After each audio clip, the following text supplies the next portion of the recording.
prop. So Sniper, I'm going to start with you. If you had a season-long player prop you wanted to give out right now, what would it be?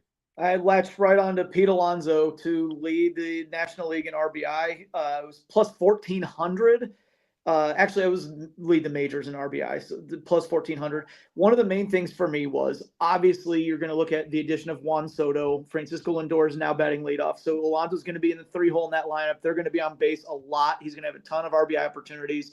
Mark Vientos looks like he's going to be behind him along with Brandon Nimmo. So there's good protection there in terms of he's probably not going to get walked a lot, and he is going to bat with guys in scoring position an awful lot of times. And like the back third of the Mets lineup is not going to be bad either. So he's going to have a ton of RBI opportunities.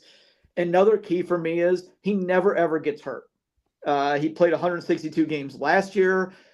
Between him playing every day and in that cushy lineup spot and being a power hitter, everything kind of clicks into place for me, and I like that number.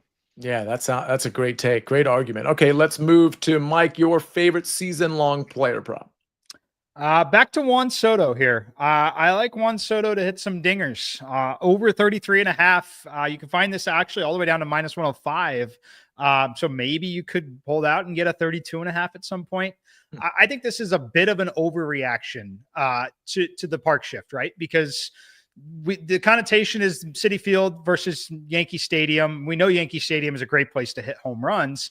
Citi Field is not a great place for overall run scoring, but it's actually middle of the pack in terms of hitting home runs themselves.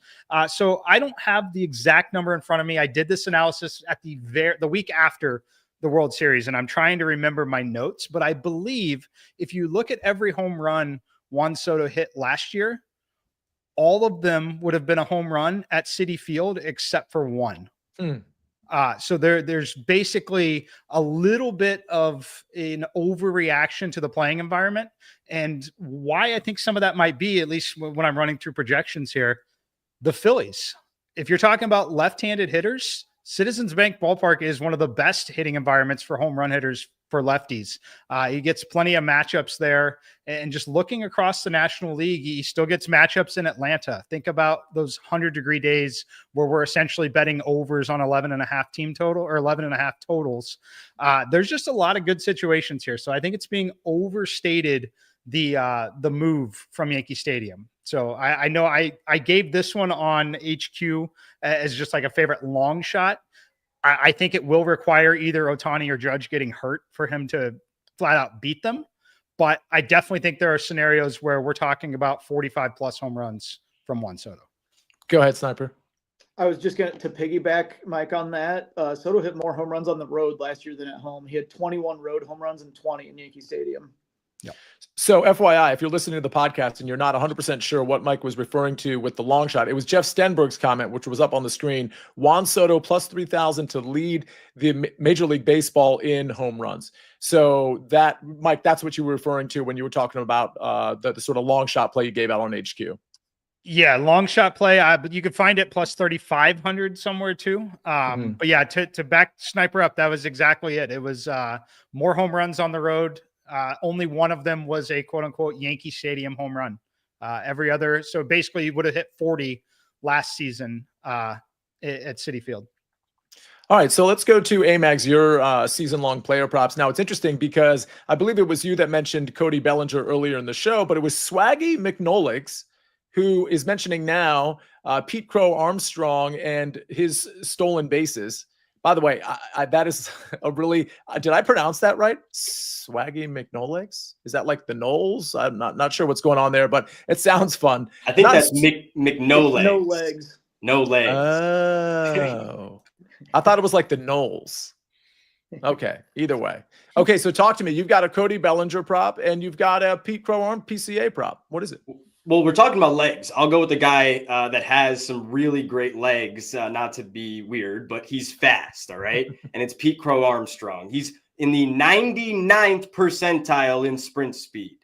This guy is quick. He is willing to take the extra base. He is willing to run. I wrote this in the Discord maybe 2 or 3 weeks ago. The number was 29.5 for his stolen bases on FanDuel. Well, I found it at 29.5 on MGM today as well. So it's moved on FanDuel. It's moved up in our favor, actually, or not our favor if you were trying to bet it now, but in our direction.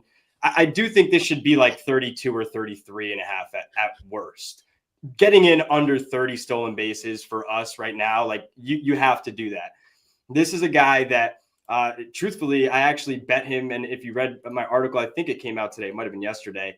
I bet him to lead in stolen bases. Look, it's plus 4,000. If you think that this guy can take 40 bases here, I think it was only plus 250 or 225 to steal 40. I truthfully don't like that. It feels like it's not enough meat on the bone, in my opinion. But at that point, if he's going to get 40, he's going to be in the 40-50 range. I'll take him to lead the league. Maybe Ellie De La Cruz gets hurt. Maybe Corbin Carroll, we saw a shoulder injury. Maybe he gets hurt, right? Just for this guy, the numbers, I truthfully don't have all of them exactly in front of me. But there was a 2-month stretch of last year where, and this is what you could say about Pete Crow-Armstrong. Well, what if he doesn't hit? Is he going to, is he going to get sent down? Is he not going to play? Is he not going to get on base enough to steal? There was a 2-month stretch where his batting average was like 125. All right. And he still stole 20 bases during that stretch. I think whether he hits or he doesn't, his defense is going to keep him in center field. He's going to be good enough that you have to play him, right? And so from that aspect, to stay in the lineup, to be able to be given a leash to work through your issues, I certainly think that 30th stolen base is going to be there for us. It's right there, plus 2,000 on MGM. Shop around. I think it was maybe 4,000 on one of the other books, whatever they are. But even at that number, you could throw a little bit on it. I would rather do that than take the 40 plus, I guess, is my point here on the question. Just at that point, for 2-to-1 odds, I'd rather say, hey, I think he wins it all. And I don't know if you want me to say anything else on that, if there's any other questions on that one. But I'm going to go to Cody Bellinger real quick because I think, as we saw with Juan Soto, the left-handed hitting Juan Soto last year, right? That move to Yankee Stadium as a lefty is huge. And when you look at the expected home runs for Cody Bellinger last year, if he played in Yankee Stadium, it would be 24 home runs, not his 18. I think it was 18 he hit. Maybe it was 19. But he was under this number last year, just under. When you, or maybe it was his projection, but regardless, the projection I know is just under this. I think he goes over this. I think he goes well over this. I think he's in the mid-20s. I think if we don't see him in the mid-20s, there's a real problem. All right. Cody Bellinger has already shown this spring that, he's kind of with it, right? Like the swing looks good. The ball's jumping off the bat.